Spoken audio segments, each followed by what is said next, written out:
बताया कि यहाँ पर आधे से ज्यादा ब्लॉक प्रमुख की सीटों पर निर्विरोध निर्वाचन हुआ है और उसमें भी सबसे ज्यादा सीटें भाजपा के पास हैं, 23 सीटें। और इसी से जुड़ी बड़ी खबर बुंदेलखंड से जुड़ी हुई, क्या है बड़ी खबर, राजीव का रुख करेंगे। आस्था, इस वक्त हमारे पास बुंदेलखंड में ब्लॉक प्रमुख के 47 सीटों पर जो ताजा अपडेट है वो इस वक्त हमारे पास है। और बड़ी खबर दर्शकों को देते हैं कि 24 पदों के लिए तो निर्विरोध नामांकन हो गया है, जो कि आपने इस वक्त डेटा में भी देखा होगा। डेटा सेंटर से हमारे सहयोगी राजेंद्र देव ने जानकारी दी।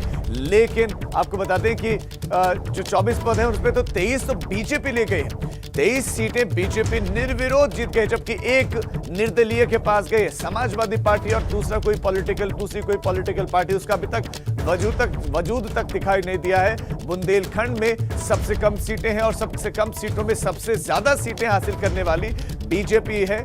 बीजेपी 24 में से 23 सीटें अपने पास ले गई है। आस्था, बिल्कुल, तो आपने विस्तार से बताया किस तरीके से भाजपा के 23 प्रत्याशी निर्विरोध जीते हैं, एक सीट अन्य के खाते में गई है और 47 में से 24 पर पहले ही कैंडिडेट जो हैं वो अपने जीत का प्रमाण पत्र हासिल कर चुके हैं। हमारे सहयोगी अलग अलग जिलों से हमारे साथ जुड़े हुए हैं। मोहम्मद मोइन प्रयागराज से हमारे साथ है, सीधा मोइन का रुख करेंगे। जी मोइन, प्रयागराज से इस वक्त की क्या बड़ी अपडेट आपको मिल रही है?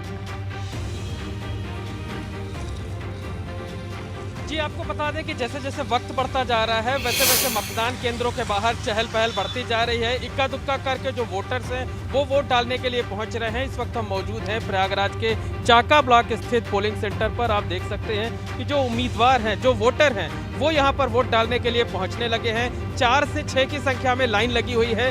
सुरक्षा के बेहद कड़े इंतजाम किए गए हैं। जो पूरा पोलिंग सेंटर है उसको छावनी में तब्दील कर दिया गया है। पुलिस के साथ साथ पीएसी की तैनाती की गई है और किसी को भी, चाहे वो सुरक्षा जो चुनाव ड्यूटी में लगे हुए लोग हैं और वोटरों के अलावा किसी को भी अंदर जाने की इजाजत नहीं दी जा रही है। प्रयागराज की बात आपको बताएं तो यहाँ कुल 23 ब्लॉक हैं। 23 में से 2 ब्लॉकों पर निर्विरोध निर्वाचन हो चुका है। इसके साथ साथ आज 21 ब्लॉकों में वोटिंग हो रही है। कुल 53 उम्मीदवार चुनाव मैदान में हैं। तकरीबन 2000 वोटर हैं और ज्यादातर सीटों पर हमें भारतीय जनता पार्टी और समाजवादी पार्टी के बीच सीधा मुकाबला देखने को मिल रहा है। कई जगहों पर बेहद कांटे की टक्कर है।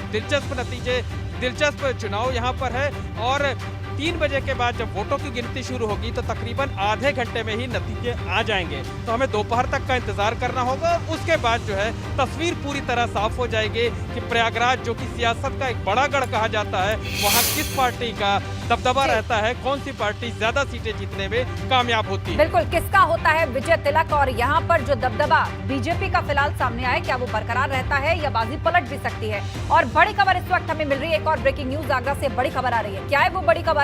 सीधा ब्रेकिंग सेंटर राजीव के पास। आस्था, आगरा से जो बड़ी खबर हमारे पास है, बरौली अहिर ब्लॉक को पुलिस ने छावनी बना दिया है।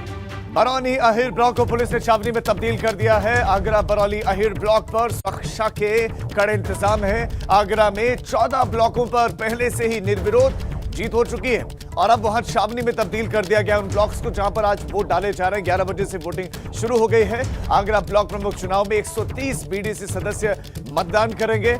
आगरा बरौली अहिर ब्लॉक से बीजेपी के उत्तम तो समाजवादी पार्टी की तरफ से सरिता चुनावी मैदान में। आशा, तो आगरा का ये बड़ा अपडेट आपने बताया राजीव, और अब बात जौनपुर की कर लेते हैं। जौनपुर से भी इस वक्त की बड़ी खबर मिल रही है। क्या है वो बड़ी खबर? जौनपुर से बड़ी खबर आशा ये है, महाराजगंज